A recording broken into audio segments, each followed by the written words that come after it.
Morning, everyone. You may sit down. Good afternoon. Good afternoon, teacher.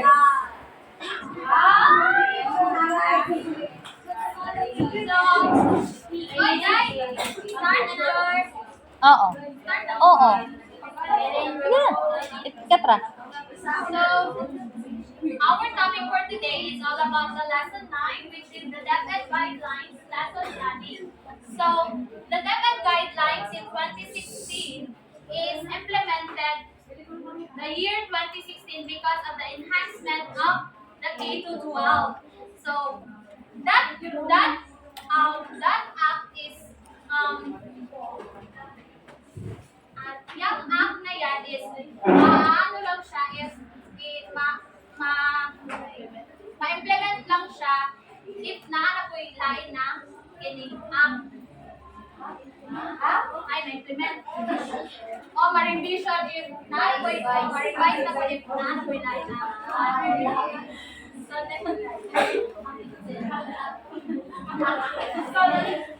the learning objectives. In this lesson, you will be able to determine the legal basis for instructional planning in the Department of Education, identify the key features of instructional planning, and explain how instructional planning strategies could be integrated in with the Department of Education guidelines. So, elements of the lesson plan. So, the lesson plan serves as a teacher's map in attaining the objectives of the lesson. So, the lesson plan is a roadmap for a teacher or the guide for a teacher to deliver her lesson in that day. So what should be taught? So, ano yung ituturo? So, the lesson plan should have the content, standard, the essential knowledge and understanding, performance standard, and the learning competencies. So, how should be taught? So, paano ituturo? So, the teachers are encouraged to use strategies that address the learner's cognitive abilities and the learning style. So, we as a teacher, we need to have the various strategies so that we we can see or we can suit the learner's learning style. Like our learners have different style, diba? Our learners is have different learning styles. Like they are good in hearing, they are good in listening, they're the kinesthetic. So as a teacher, we need to adapt as when we are going to have when we are going to have make our lesson plan. It should be at the end of the lesson, it should be attainable and it should be like smart. It should be what is the meaning of the smart is the specific, measurable, attainable, okay. So in the DepEd curriculum, in the DepEd, they give the curriculum or the guidelines for the teacher, and it's up for the teacher and how he or she are going to make the guidelines of the DepEd enjoyable and getting effective to the learners. So how should learning be assessed? So it should convey an assessment plan in measuring students. So when the teacher is going to make his lesson plan, the lesson plan is helpful for a teacher because it is the way a way that we can measure the strengths and the weaknesses of our learners. Then that is the time that we can say that learner is can easily adapt or that the learning style of the strategies that we put on our daily business plan. So the learning plans. So DepEd Order 42, Section 2016 recognizes that teachers acquire more experiences and competencies as they progress in the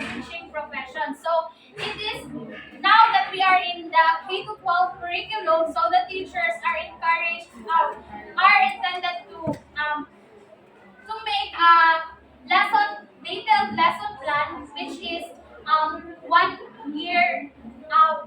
The teacher who is teaching one less than 1 year. So they are the beginners teacher. They are intended to make the detailed lesson plan.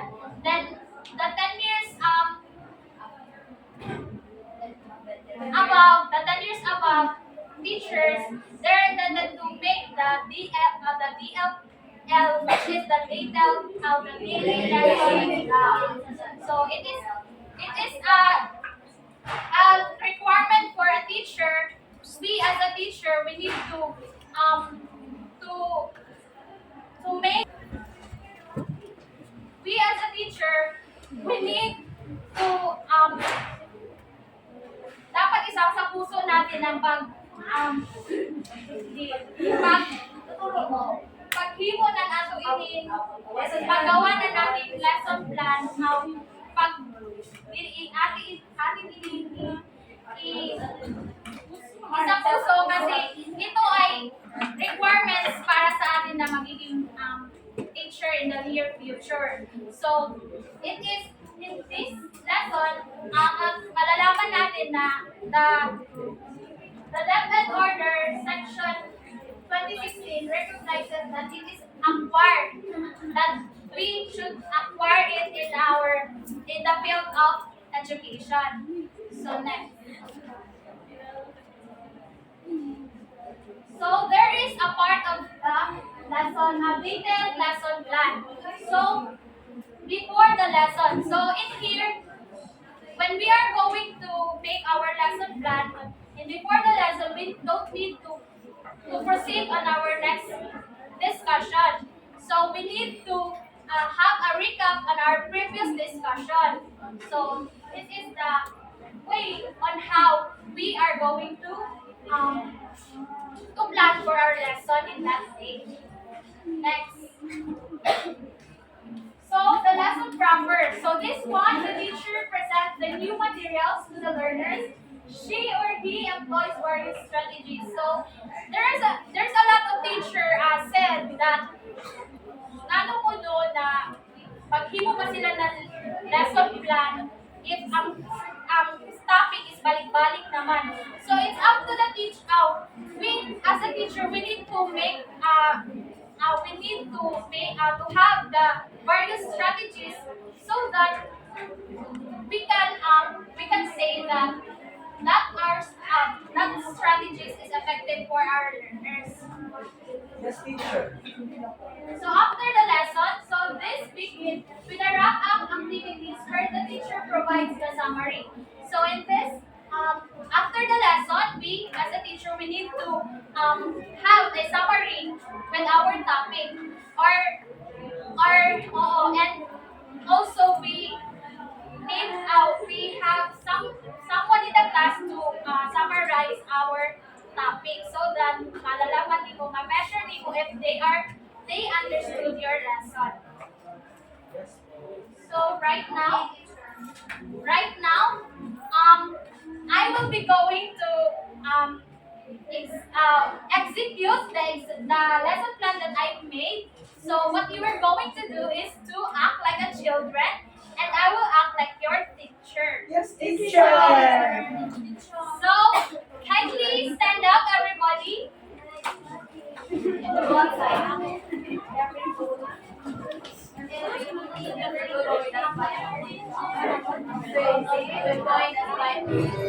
Okay, let's dance, everybody.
Okay,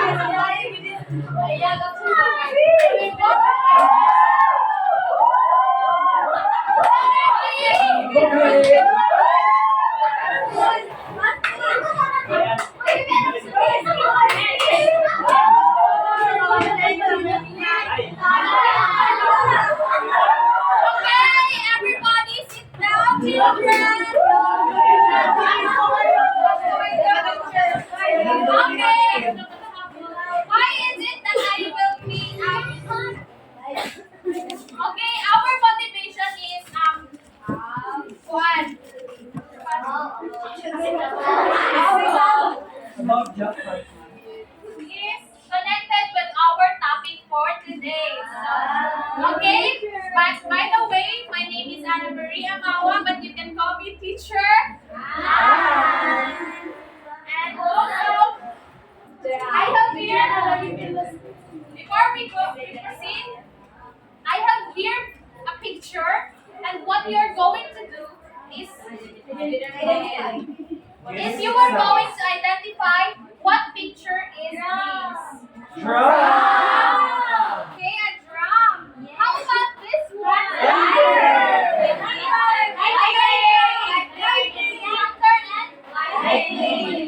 How about this one?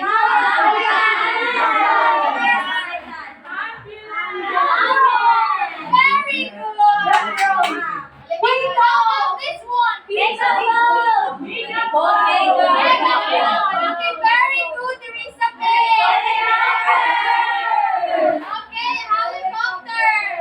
How about this one?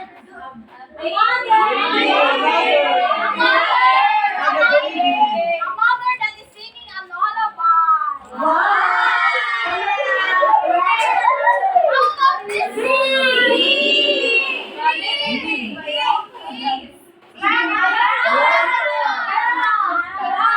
So, before we proceed with our topic, what have you learned from our previous discussion?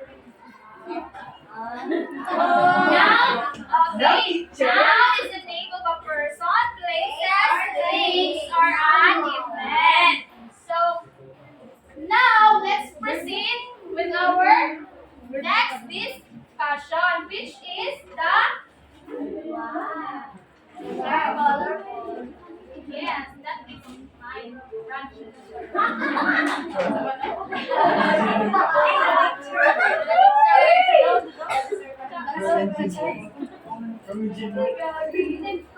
Okay, our topic for today is all about classifying and categorizing sounds heard.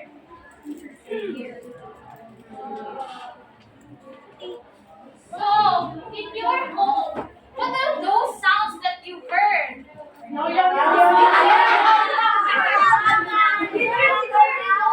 have pet in your home.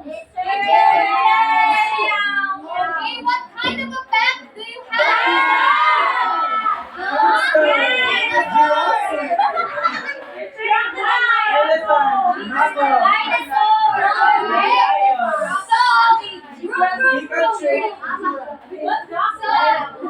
Let's proceed with our lesson. So in this lesson, you will be learning about classifying and categorizing sound heard from the animals, chemical objects, musical instruments, environment, and speech.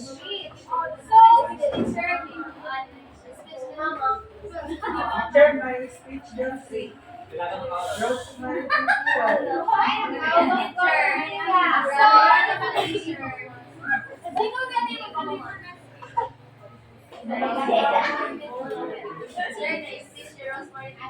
So next, we are going to have an activity. So what we are going to do is I will divide the group into two. Now I will divide the class into two. So I will divide the class into two. So this one is the group 1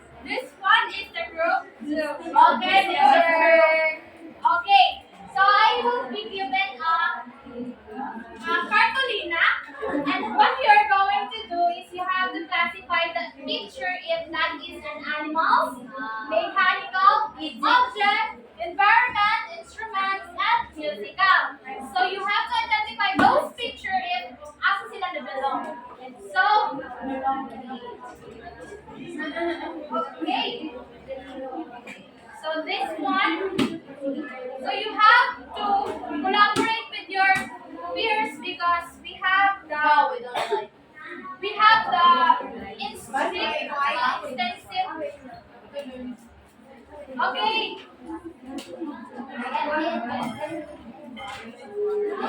Okay, this is the group 1 and this is the group 2.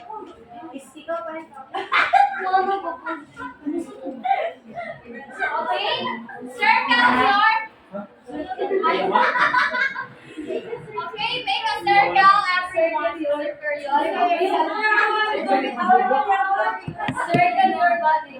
Okay, nice.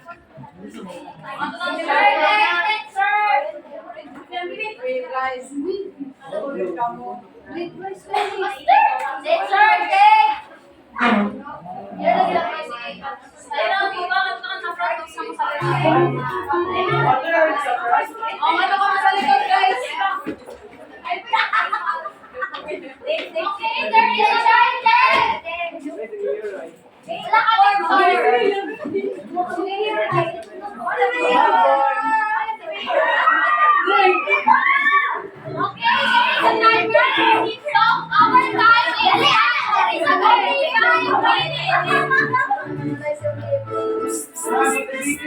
Your monster. Ipos.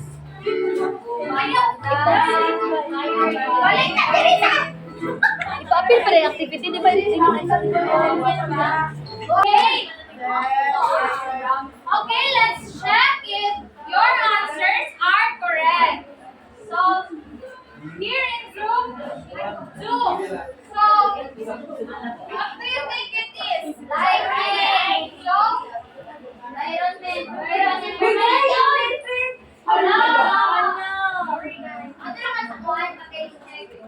Okay, very good. So, here. Correct.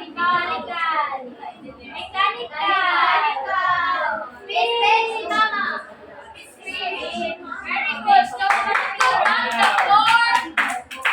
Correct answer. So, here. Do you think drum Yes. is yes, teacher. Instrument. Instrument. Yes. Here. Yes. Yes.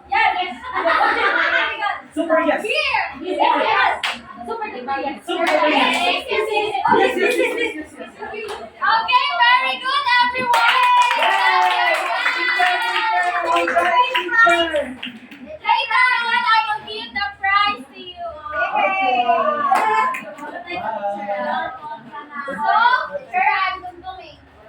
So, if you are listening, I will be going to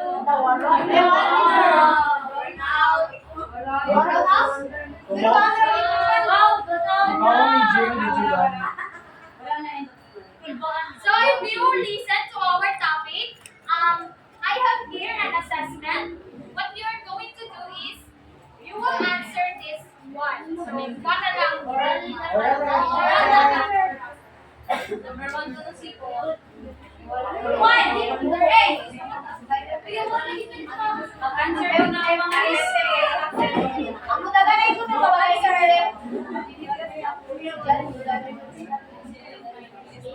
Okay. Animal. Teacher, participate ko na naman.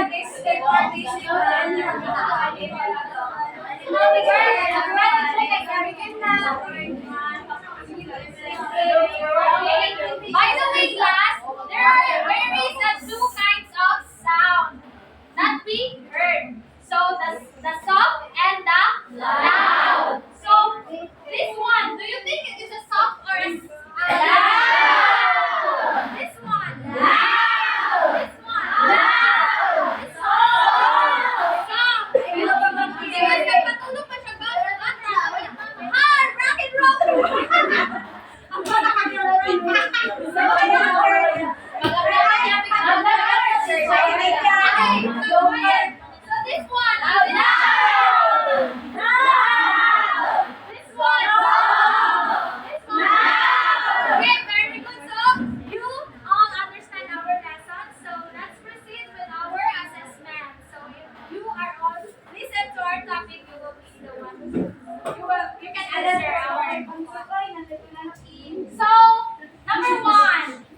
Animal. So, Kelly, Wanda,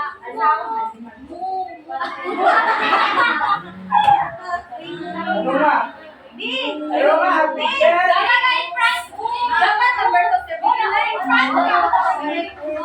So, this is the sound of backup. Number 2, number 2 dapat dito. Okay,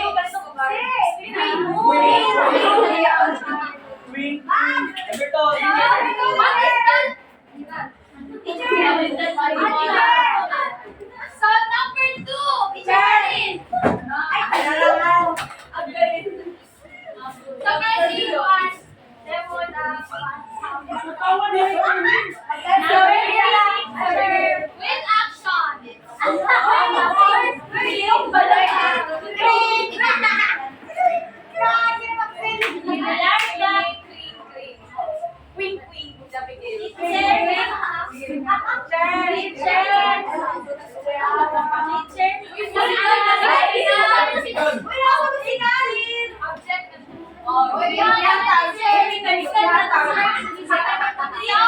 Number 3, Sunny.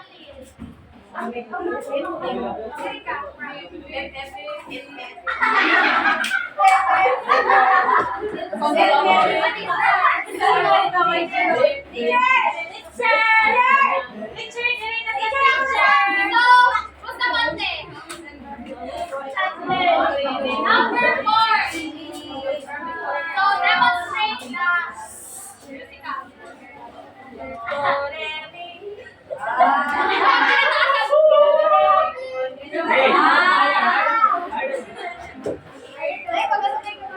So number 5, Mary. So can you demonstrate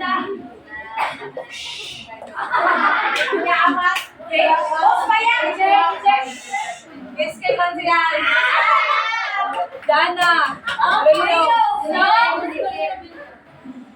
So all of your answers are correct, and I hope that you are all understand our topic for today. So goodbye, everyone. Thank you, teacher. Okay, so my parents will take over So I am Teacher Cha, and today I will be the discussant for the parts of the daily lesson log. So let's first discuss what is the difference between the daily lesson plan and daily lesson log.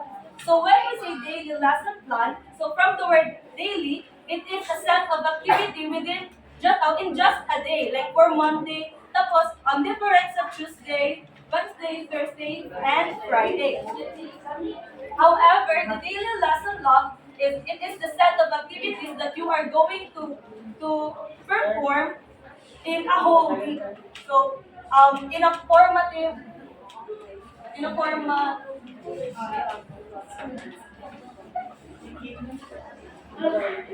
Okay, so daily. So when we say daily lesson log, the daily lesson plan has the same objectives, content, learning resources, procedures, remarks, and reflection. So parehas lang sila ng flow ng daily lesson plan and daily lesson log.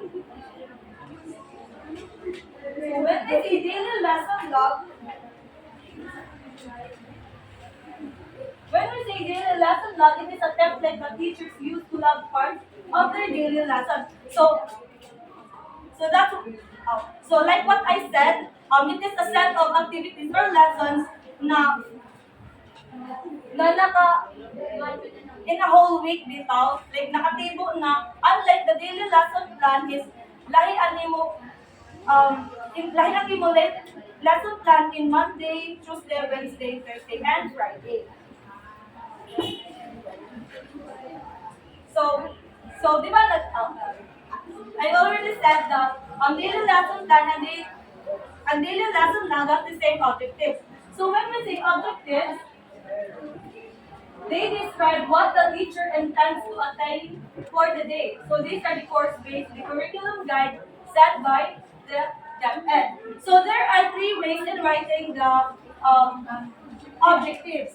So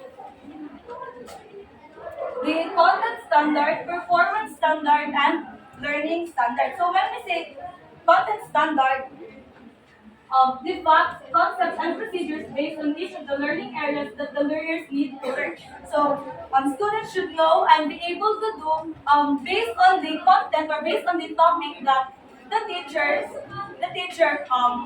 explained or discussed. And the performance standard, the tasks that learners need to perform based on what they understood about the content. So this is where, of course, the content is like it's based on the classifying and categorizing sounds here. So they are going to perform if they really understood the lesson.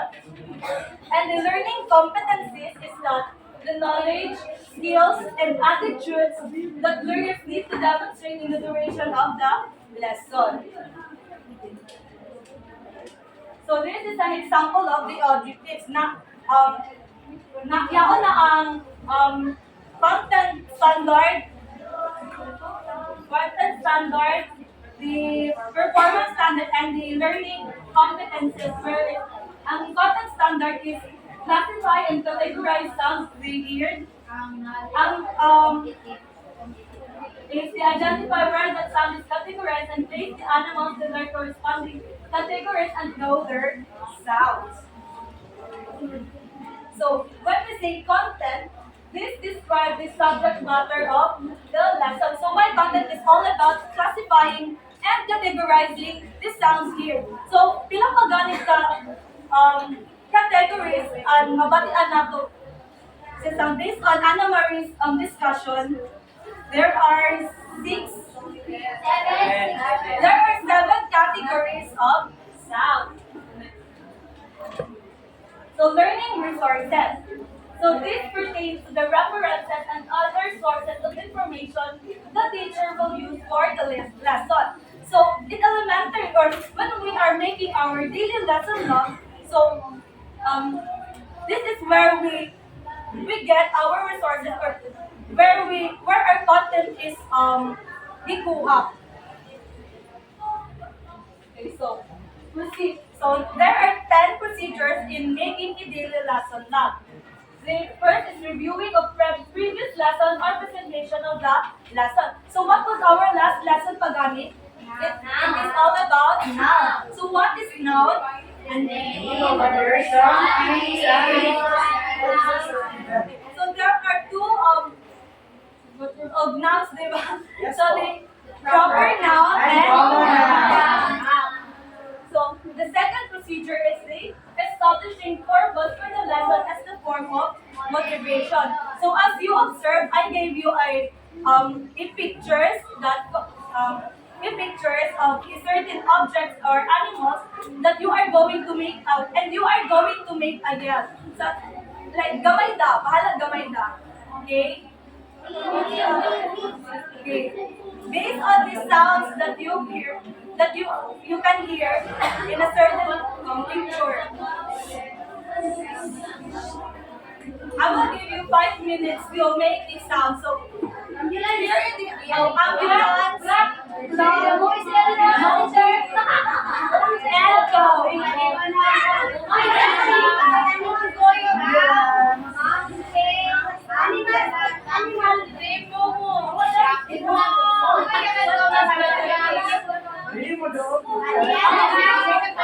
kindly go to your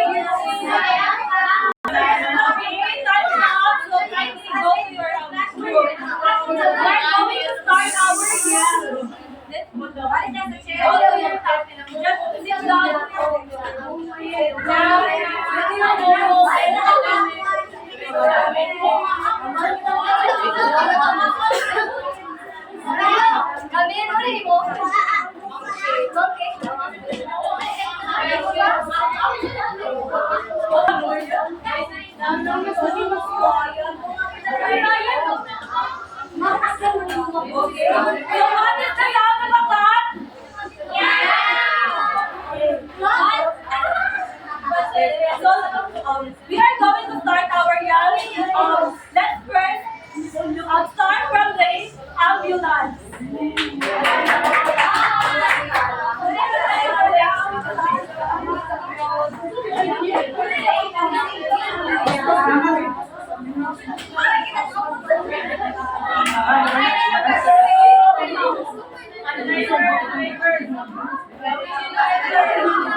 Okay,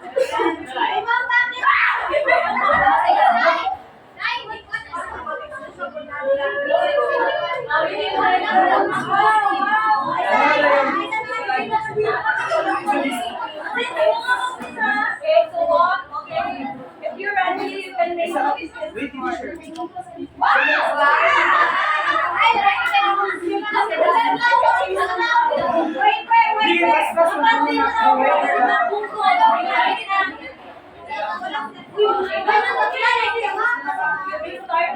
Rosemary. 911 emergency! Bakit? Kaya nag-ambulance!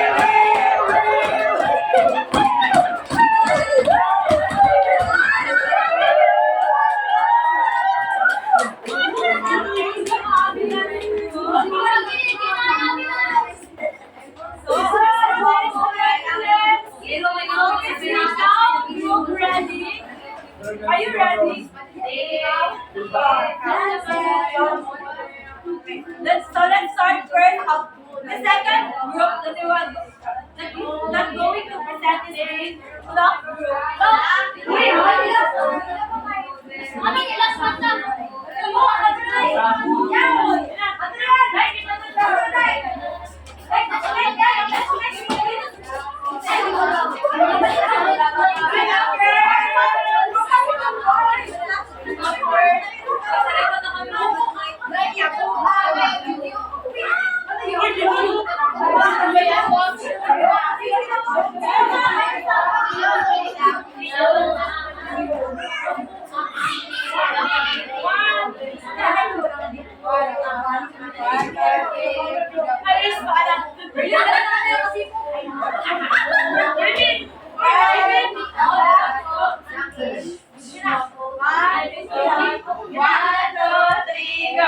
Don't stop, make it pop, digit, blow my stickers up tonight. I'm gonna fight till we see the sunlight. Tick tock on the clock, and the party don't stop and don't go.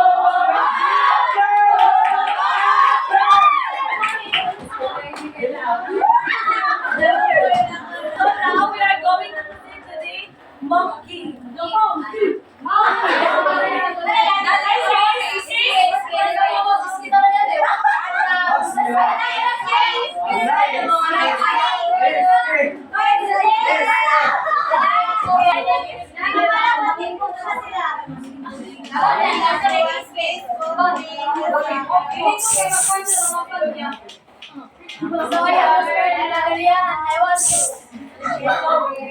Sibot.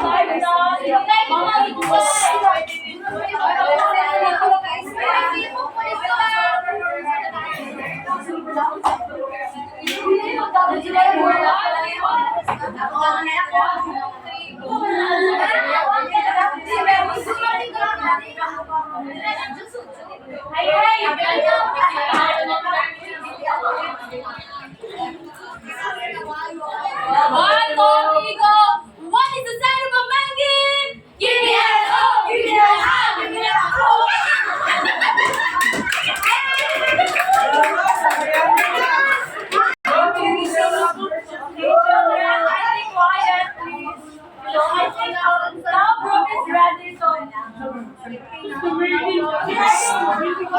Tiris.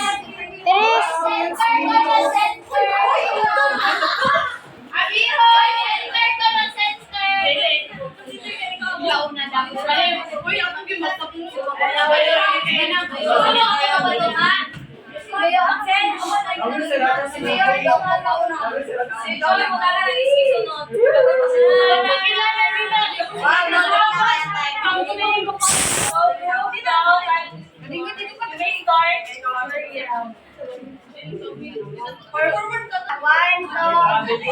One, two, three, go.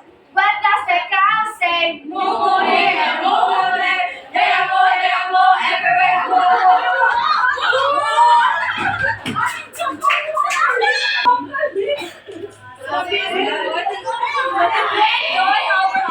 Hey, go back to your proper seats.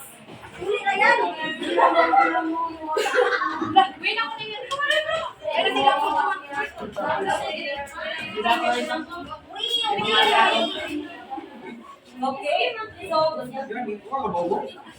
So our step 4 is the discussion of new concepts leading to the first formative assessment activity prior to the deepening of the lesson. So do you have any idea why I gave you a certain objects or certain animals that has nagipa-sounds po, nagipa-on or sounds. So because our topic for today is about classifying and categorizing sounds here. So do you have any pets at home? Yes. Do you have a cat? Yes. What is the sound of the cat? Yes. So do you hear a chicken in the every morning? Yes. What is the sound of a chicken?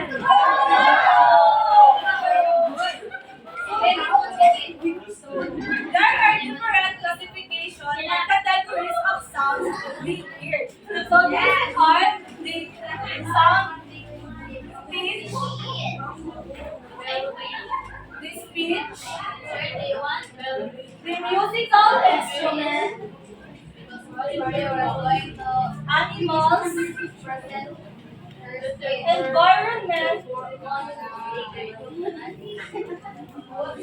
vehicles, and objects. So can you give me a musical instrument that produces sound? Piano! So what is the sound of the piano? Do, re, mi, fa, sol, na, di ba? The sound of a piano.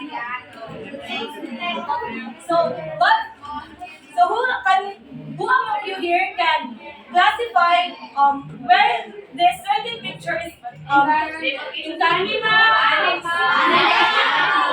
My friend Lisa. Okay, so Lisa.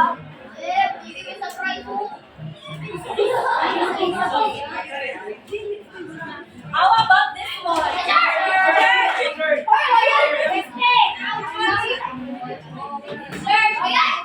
How about put down your hand first.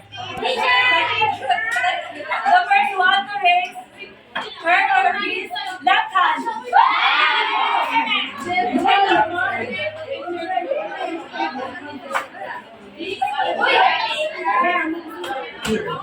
How about Teacher.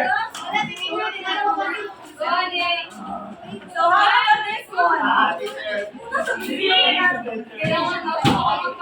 the last one is Rubilin.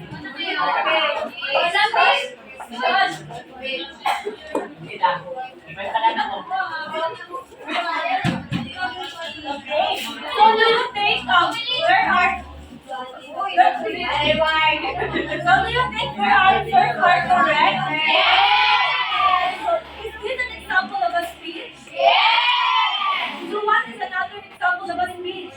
Like the singing. It's based on our voice.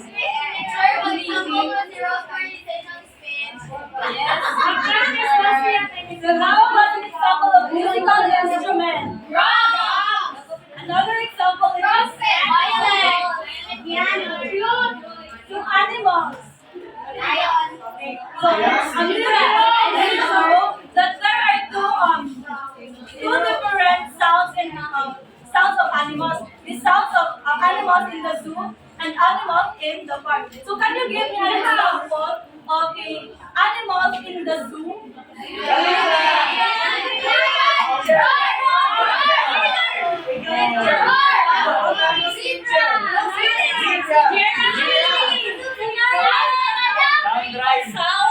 So what is the sound?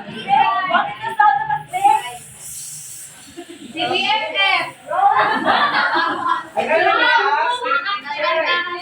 So how about the animals in the park?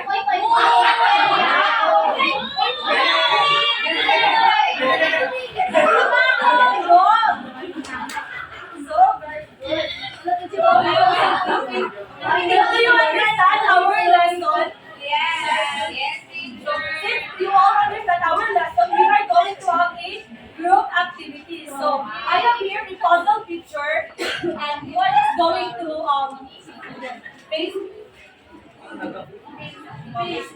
these are the group 1.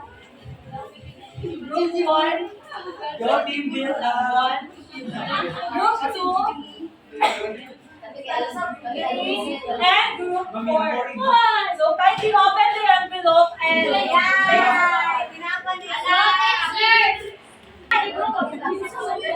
ikot na ay. Okay na? So, okay, so do you think the answer of group 1 is correct? Yes, teacher! What's the category of vehicles? So how about the Speech teacher! And how about the group 4? And this group is So now, we are going to present Procedure 7, which is the helping learners find practical ways to use the knowledge and skills we have learned in the lesson. And our procedure 8 is the making generalization and abstractions about the concept and insights from the lesson. So do you understand now what Yes, was our teacher. It is about the sound here, which it has in 7 categories: the speech, musical instrument, animals,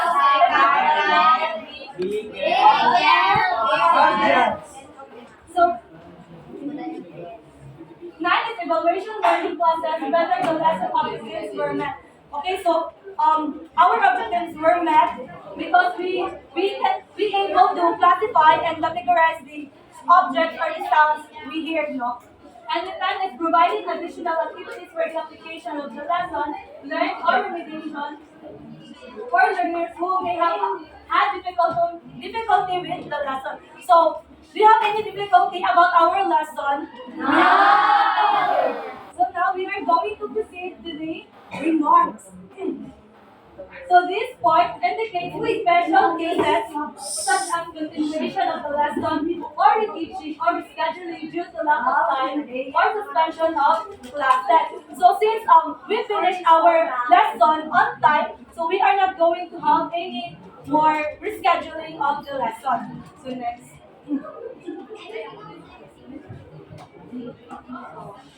So thank you for listening.